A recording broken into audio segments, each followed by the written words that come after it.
Assalamualaikum warahmatullahi wabarakatuh. Om Swastiwastu, Namun Budaya, Salam Kebajikan. Sebelumnya, izin memperkenalkan diri, nama saya Reguel Andres Agustinus Pangaribuan dengan NPM 221705184 dari kelas A, Prodi S1 Ilmu Komputer.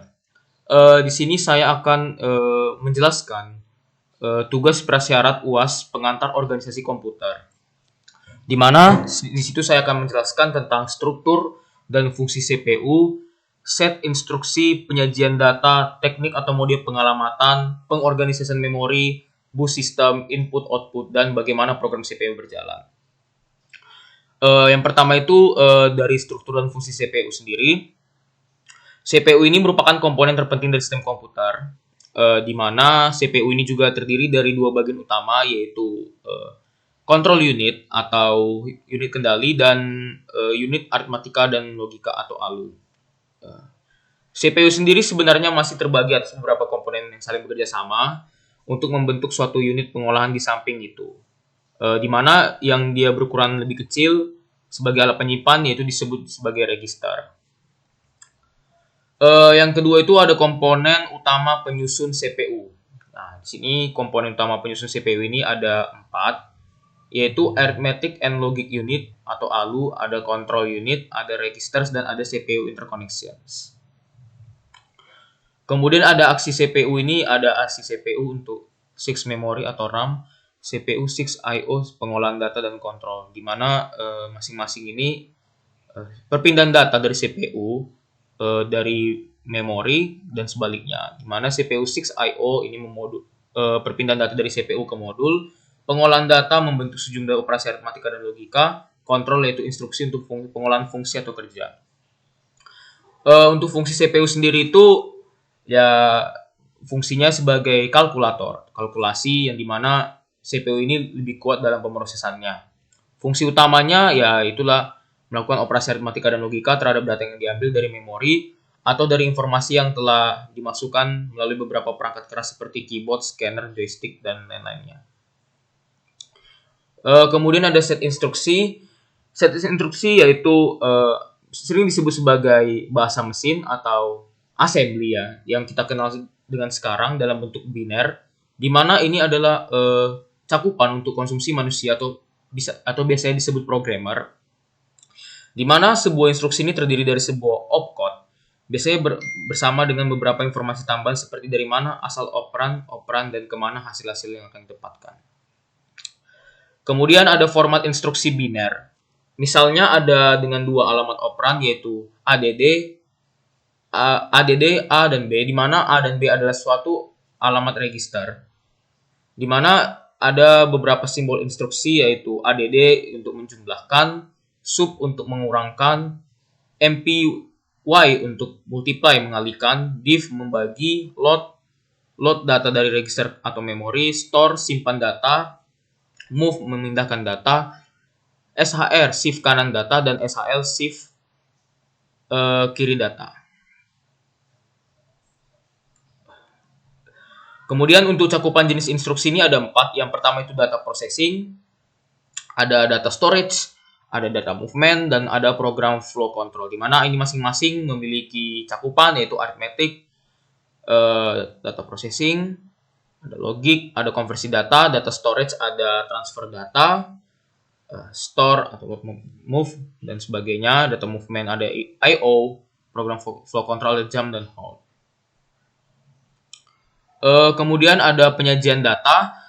Penyajian data dapat juga disebut peringkat data atau konfigurasi data, di mana data tersebut terdiri dari karakter-karakter yang tersusun secara sistematik serta dirangkai satu dengan yang lainnya, sehingga memenuhi tujuan pengolahannya. Kemudian ada teknik atau mode pengalamatan. Mode pengalamatan merupakan aspek arsitektur set instruksi dalam berbagai besar desain unit pemrosesan pusat atau CPU, di mana arsitektur set instruksi tertentu menentukan bagaimana instruksi bahasa mesin dalam arsitektur tersebut mengidentifikasi operan dari setiap instruksi. Mode pengalamatan menentukan cara menghitung alamat memori efektif operan dengan menggunakan informasi disimpan dalam register dan konstanta. Selebihnya bisa dibaca. Kemudian ada pengorganisasian memori, yaitu yang pertama itu ada operasi sel memori, di mana operasi sel memori ini memiliki sifat-sifat tertentu, yang dimana yang pertama itu sel memori memiliki keadaan dua stabil atau bisa juga semi stabil yang dapat digunakan untuk merepresentasikan bilangan biner 0 dan 1. Sel memori yang mempunyai kemampuan untuk ditulisi setidaknya satu kali, kemudian sel memori mempunyai kemampuan untuk dibaca. Selanjutnya ini ada karakteristik sistem memori, bisa dilihat dari tabel berikut.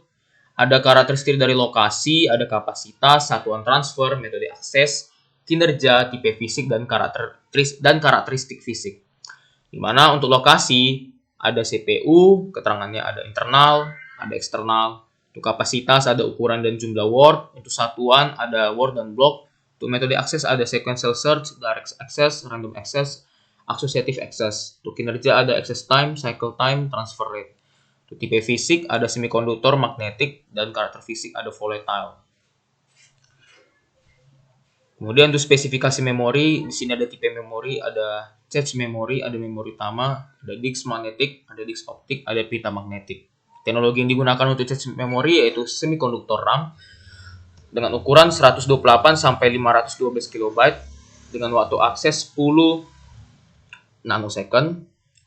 Untuk memori utama semikonduktor RAM yaitu dengan ukuran 4 sampai 128 MB dengan waktu akses 50 nanosecond. Ada disk magnetik hard disk GB 10 meter per sekon, ada disk optik CD-ROM GB 300 meter per sekon. Ada pita magnetik dengan teknologi tape, ada ukuran 100 MB dengan waktu akses 110 MB per menit. Di sini ada hubungan harga, kapasitas, dan waktu akses. Semakin kecil waktu diakses, semakin besar harga per bitnya. Semakin besar kapasitas, semakin kecil harga per bitnya. Dan semakin besar kapasitas, semakin besar waktu aksesnya. Kemudian di sini ada tingkat satuan memori, di mana tingkat satuan memori ini ada memiliki 4 tingkat, yaitu kilobytes, megabytes, gigabytes, dan paling tertinggi terabytes. Satuan pokok memori adalah digit biner yang disebut bit. Suatu bit dapat berisi sebuah angka 0 atau 1. Ini adalah satuan yang paling sederhana memori, juga dinyatakan dalam byte, di mana 1 byte sama dengan 8 bit. Kumpulan byte hanya dinyatakan dalam word. Panjang word umum adalah 8, 16, dan 32 bit. Kemudian ada bus system. Di sini struktur bus ini pada PC bisa dilihat daripada gambar, di mana dia awal dengan monitor.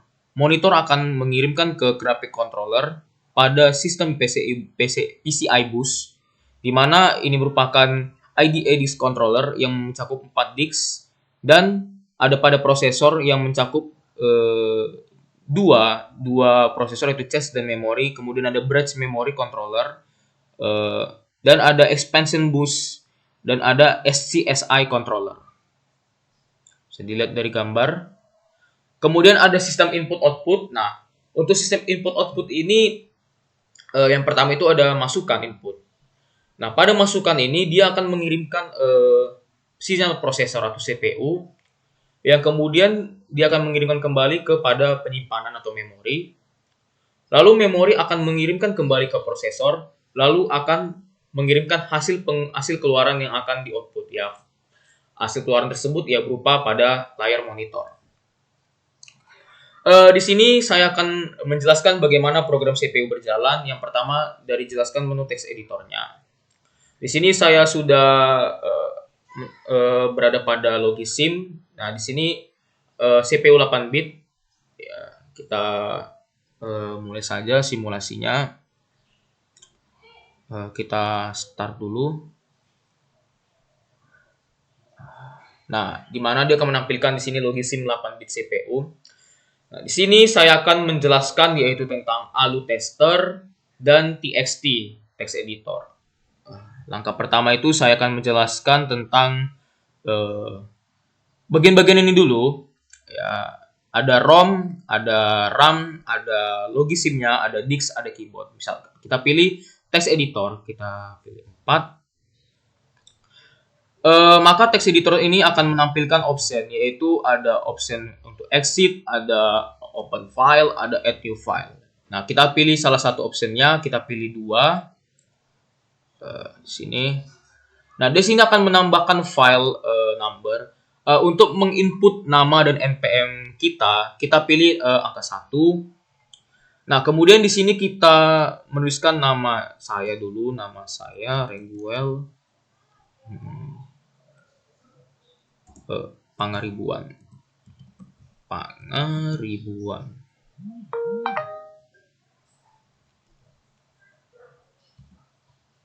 NPM saya 221705108. Maaf. Sebentar. Saya ulang kembali file number. Bentar, saya reset terlebih dahulu, bentar. Saya reset. Kemudian saya mulai start.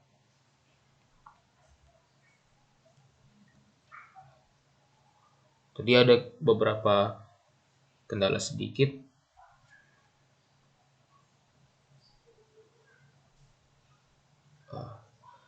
Tadi saya pilih yang nomor 4, text editor. Nah, ini dia. Di sini saya pilih yang open file. Lalu saya pilih file number 1 untuk menginput nama atau npm kita. Jadi saya menginput nama saja. Reguel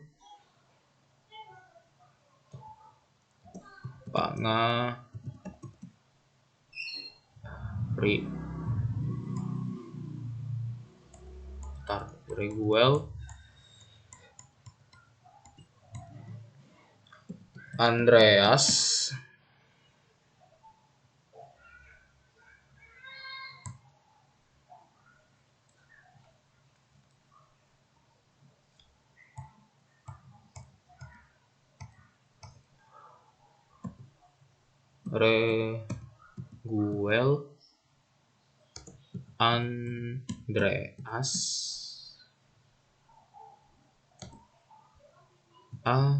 Agustinus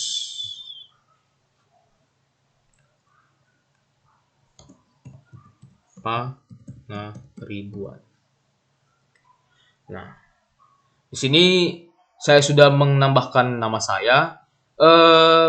Pada bagian ini dia akan menerima ROM, di mana ROM ini yaitu memiliki fungsi untuk menyimpan data dan membaca data secara permanen. Dia akan dikembalikan kepada CPU. Nah, di mana pada bagian RAM ini dia akan menyimpan data sementara dari ROM yang telah dibaca. Kemudian di sini kita pilih CPU Logisim 8 bitnya.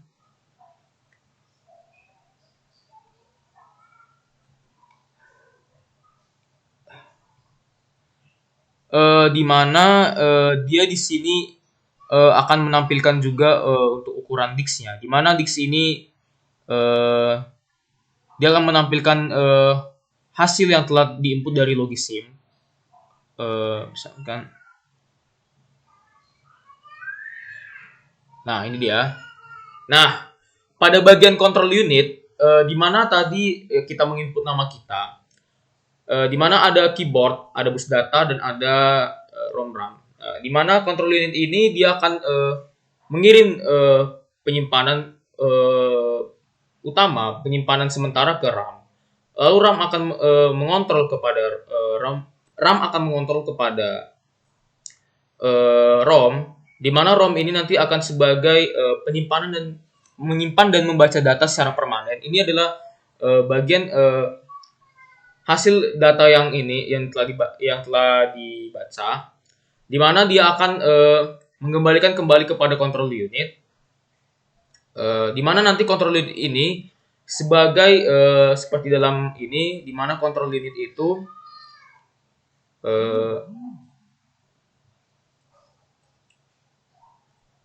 kontrol unit ini nanti akan mengendalikan operasi dalam CPU dan juga mengontrol komputer secara keseluruhan. Nah, di mana nanti kontrol unit ini akan mengendalikan file number yang tadi kita lakukan, yang ada pada bagian ROM sebagai penyimpanan permanen dan pembacaan datanya secara permanen.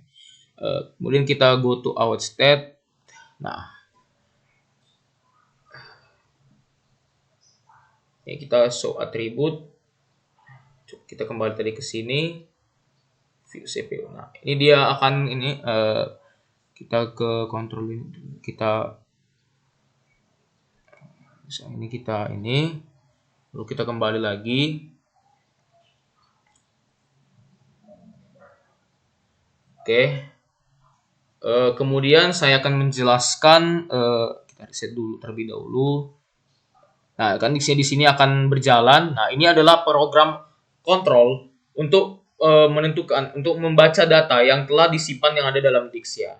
Nah, di sini saya akan pilih pada bagian ALU tester. Kita pilih satu di sini.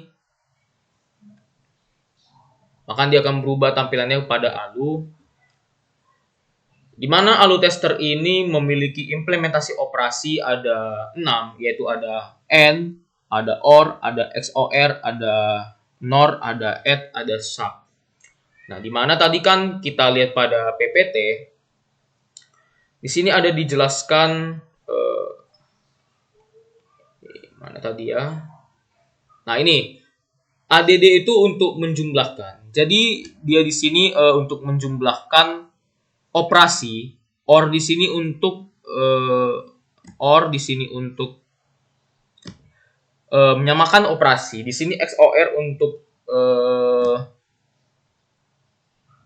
biasanya XOR, NOR dan ini adalah operasi implementasi yang ada pada pengorganisasian memori ya. Misalkan kita pilih informasi A. Ini AA dan BB, misalkan kita pilih nih. Informasi AA kita tulis, misalnya kita pilih 15. Apa sih, kita tulis 15. Kemudian untuk BB-nya ada, misalkan kita pilih 30. Nah, results-nya di sini dia akan menampilkan bilangan biner atau binary code yang ada pada masing-masing add, AND, OR, XOR, NOR, ADD, SUB, dan result lainnya. Di sini kita tahu di sini A ada 0001, 0101, dia akan mencakup nilai 15. Kemudian ada B di sini dia ada pada 0011, 00000, ada dia menghasilkan result 30. Untuk AND di sini ada 0001, 00000, dia akan menghasilkan 10. Ada OR dia akan 35, XOR 25, NOR ada CA, ADD ada 45 dan SUB ada E5. Di mana pada bagian sini, assembly code, sebentar. Nah, dia ini.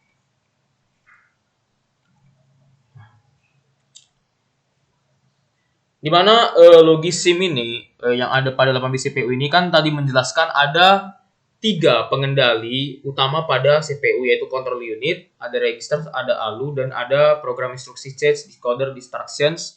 Di mana control bus ini akan mengendalikan ROM, RAM, disk video, TTY, video LED, dan keyboard. Nah, masing-masing cakupannya ini ada berada pada results ini. Dari setelah saya input ALU tester yang tadi saya telah saya masukkan ke results ini. Kemudian ini adalah disk yang tadi ketika kita reset, nah dia akan mengoperasikan kembali dan mengacak kembali nilai-nilai masukan data yang telah disimpan ke dalam disk ini. Ini dia. Sekian dari video penjelasan tugas prasyarat POK saya. Jika ada kesalahan kata atau kesalahan ucapan, saya minta maaf. Mohon izin. Assalamualaikum warahmatullahi wabarakatuh.